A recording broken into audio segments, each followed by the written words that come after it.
Mine damer og herrer, om et øjeblik bliver du vidne til det mest useriøse tv, Danmark længe har set. 3 drenge sidder klar langt ude på landet for at underholde dig i 2 timer fra kl. 22 til kl. 24. Alt, og jeg gentager alt i programmet, er totalt useriøst. Intet på noget tidspunkt må tages seriøst. Det er ophøjet til dansk lov. Giv en stor hånd til Anders A., Martin L. og Kenny K.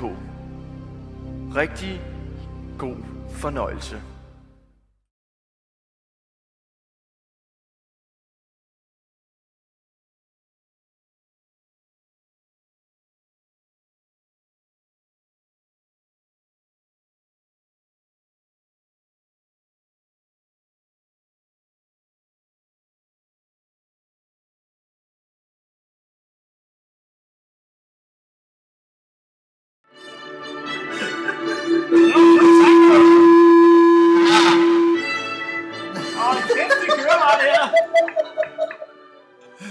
God aften og velkommen her til dansk teknikfejl. Ja, det er lige dig! Ja.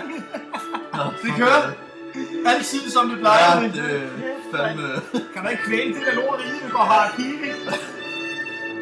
Altså, jeg vil hellere gå i Anders, stjernefrugt. vi er i gang med anden sæson, og du siger stadig, det er fra første sæson. Ja. Jamen, vi går hierarki på et eller andet tidspunkt. Kun et kvarter. Det kan man ikke. Jeg vil hellere gå har æble, hvis det er. Eller har pære.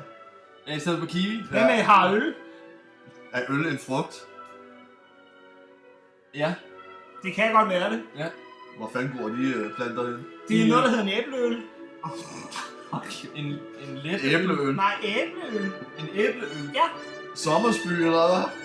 Ja. Okay. Ja. Det tæller vel også. Ja. Nej. Hvad skulle jeg så kalde det for?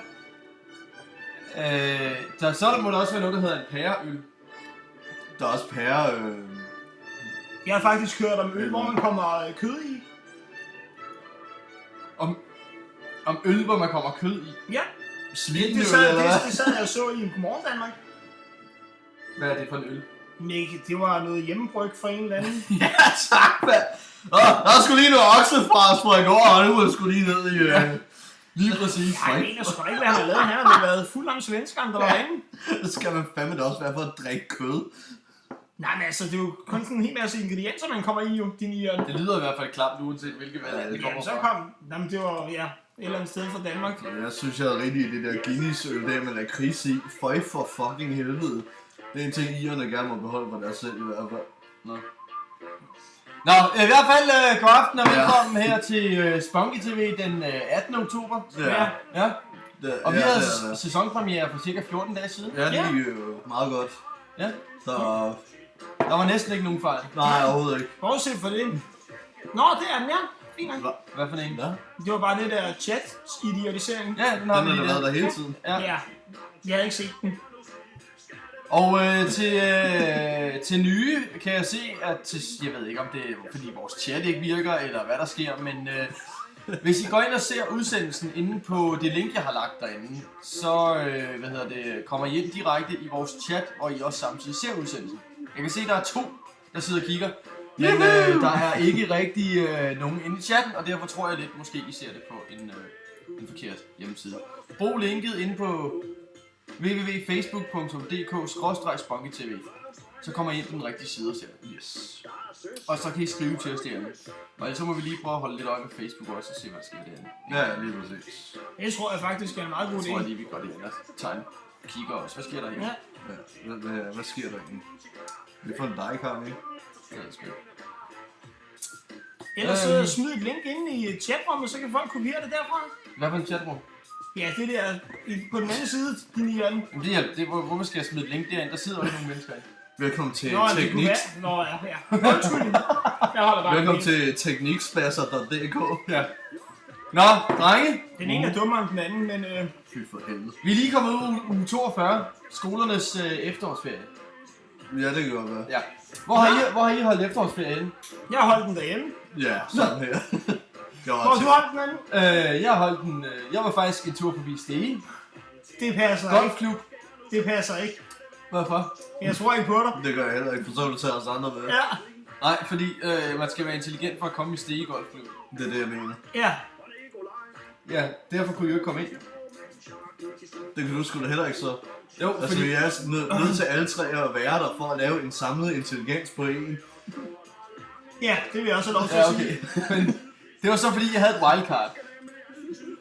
Okay, det kan man simpelthen få. Ja. Hvordan får man det? Er det i tilfælde af, at du har kendt Mogens, eller hvad? Nej, det gør man ved at kende en vild kat. Og det gør jeg også. Nå, hvad hedder den? Er det surfing? Okay, jeg er ude på noget. Det kan jeg godt høre. Ja. Som jeg ikke rigtig kan forklare mig ud af. Men jeg har... jeg nåede aldrig ned, men jeg ville have været i Stege Golfklub. Nå, Det er en golfbane, hvor der kun er et hul. okay. Ja. Det plejer faktisk også kun at være på en golfbane. Men det er så, hvad det Der har er. der ikke været 13 hul. 18. 18 hul. Nå ja, 18 huller, ja. Det er jo en hel idiotisering. Det er noget andet. En selve bane, der er der kun et hul. Er det? Hvis du spiller 18 huller, jo, men så fortsætter banen jo til ny. Er du sikker på, at det ikke er minigolf, du tænker på? Nej. Jeg tror faktisk godt, jeg forstår, hvad det er, Anders han vil hen. Okay. Kan du så ikke forklare mig det?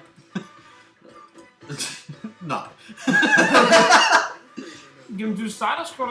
Nå, jamen, så forstår jeg ikke noget. Nå, men det gør jeg heller ikke. Men det er heller ikke sikkert... Altså, jeg tror, Anders, du tænker en bane, et hul. Er det ikke sådan, du tænker? Jo. Ja. Og så når man spiller golf, så er der 18 huller, det vil sige 18 baner. Den logik kan jeg godt føle. Nå, altså... Hvornår må jeg fortælle min historie færdig? Ja, det må du gerne. Nå, må jeg godt det nu? Ja, må du gerne. Okay. Vi nede i Stege Golfklub, der er kun et hul. Ja. Og det gælder faktisk om ikke at ramme det hul. Nå, hvad gælder det så om? Man skal ramme udenom. Ja, men Hvor stort er det hul? Det er ret stort faktisk. Okay. det er helt banen Du står på toppen af en grusgrav. Ja. Og altså, man står her, der starter man. Og så er der sådan en kæmpe grusgrav. Og så skal man skyde udenom det her hul her. Ja. Nå! Ja. Og det er Mogens, der er formand dernede. Det vil sige, det handler om ikke at lave hole in one, altså. Ja, lige præcis. Ja, det vil så sige, det hedder no hole in one, eller hvad? Ja, ja, eller no hole kalder de det også bare dernede. Ja, okay. Hvor meget handicap har de så? De fleste af dem har, altså Mogens han er pænt handicappet. Men det er fordi han skælder. Eller han er meget, skævere. Må jeg lige stille et spørgsmål? Ja. Ved du overhovedet, hvad handicap betyder i sådan en sport? Ja, det betyder, at hvis man halter, så er det endnu bedre. Jo højere handicap man har, det er for at sige, dem der faktisk ikke kan bruge deres krop, de har faktisk det bedste handicap. Nå, okay. Ja. Jeg kan godt lide, at du er så meget ude at svømme lige nu. Ja. Jeg ved ikke, hvad betyder handicap? Altså, på golf. Det betyder, at jo dårligere du er, jo mere hjælp skal du have til at kunne gennemføre tingene. Handicap er en form for hjælp, så de dårlige kan være på samme trik med de gode, sådan et eller andet sted. Nå, så, For eksempel, lad os sige, at jeg er herregod til golf, for du sutter for hårdt. Så jeg siger, at du får et handicap, der hedder, at du får -1 til alt, hvad du skyder i golf. Det er jo meget godt. Det betyder, at du må skyde et skud mere, end jeg må. ja. Og, altså, du får et gratis skud, om man vil. Det vil faktisk sige, at golf er den eneste sportgren, hvor det faktisk gælder om at være så handicappet som overhovedet muligt. Nej, handicap gælder i alle sportsgrene, sådan set. Ja. Prøv at forestille dig for eksempel, at du spiller kejlbillard. Ja, kejlbillard. Ja, det ved du godt, hvad jeg ikke også? Jo, det har jeg prøvet tit. Ja. Det sidder jeg ikke meget. Hvis du så for eksempel spiller til 200 for eksempel, ikke? Ja. Nu er for eksempel mig og Martin, vi er for eksempel bedre end dig til at spille billard, ikke? Ikke for os. Det er ikke fordi, vi kører på dig overhovedet, altså. Men, Hvad mener I egentlig med det? Det kunne jeg godt tænke mig at vide. Altså jeg ved, jeg indrømmer en gang, der skulle jeg ramme kuglen, og der lykkedes det mig bare at skyde den ud over den her. Jeg erindrer en gang, hvor du ramte mine kugler i stedet for dem på bordet. I stedet for dem på bordet. Det, Ja, så laver du rimelig meget hole in one med mine kugler, kan jeg huske. Ja. men det er jo Men det var også fordi, de var så røde. Ja. det er jo frem til, det var, at for eksempel, så spiller du til 200, og så for eksempel Martin, han spiller til for eksempel 400, ikke? Så det vil sige, så har jeg et handicap på 200. Ja. Lige præcis. Det var sgu smart. Ja. Må jeg så spørge om det noget andet? Ja. Hvorfor gør man ikke også det i Folketinget? Altså, der er mange af partierne. Fordi Så der det er- som Dansk Alliance, eller hvad de hedder. De har jo ikke ret mange, altså. De har jo nærmest et handicap på 200.000. Det gælder ikke politik. Nej, det ikke det? Nej, jeg tror fordi at, kan du forestille dig, at Åge Brøndgaard blev statsminister for eksempel? På grund af, at han havde et handicap. Ja. Nej, men det jeg så bare mener, det er, så vil der jo bare være mange flere, der havde mulighed for at komme ind i Folketinget. Hvis nu man kunne lave et handicap, ligesom vi godt. Ja. Nå ja, det kan jeg godt se. Altså, så kunne vi tre jo faktisk stifte et nyt parti, der hed Spunky-partiet. Ja. Dansk Spunky-parti, ja. Ja. Og så lave en Jakob Havgaard. Ja. Ja, Jeg vil stemme så vil på jeg det. stille mig op og synge den der, det hammer fedt. Jeg kunne egentlig godt tænke mig nu, mens vi er ved det, hvad vil I så love? Lad os lige sige, at det her det var en salgstale til... I får lige lidt tid til at tænke over det. Tænk lige over det, mens vi hører Hej Matematik med Sikke en fest, vi har noget af. Så tænk lige over at lave en salgstale til... hvis vi var et dansk parti, der skulle til at stille op i Folketinget. Jeg vil give gratis sølv. Absolut. Det er en god Du tog med en møgdyr, mand. Vi er tilbage lige om lidt. Nu ser vi lige, om teknikken virker. Det håber vi på. Og så er vi tilbage lige efter musik.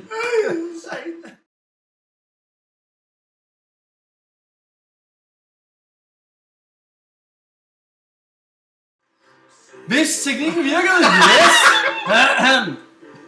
Vi prøver lige igen her en gang. Det går meget godt i dag, kan jeg se. Virker det? Der er simpelthen... Min egen er åbenbart bedre. Du skal faktisk også huske den der klods der skud. Klods, hvad for en Ja. klods? Nå, hvad hedder det?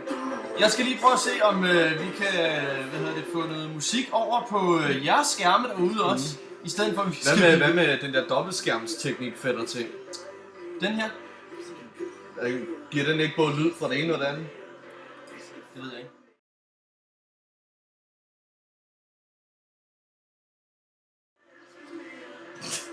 Du er sikker på, at der ikke er et eller andet program, du er glemt at tilføje? Nej, det ligger heroppe. Altså, ellers ser det lige så forvirrende og teknisk ud, som det plejer Som at det være. plejer at gøre, ja. Det er også det, jeg ikke forstår. Ja, så ved jeg det ikke. Nej.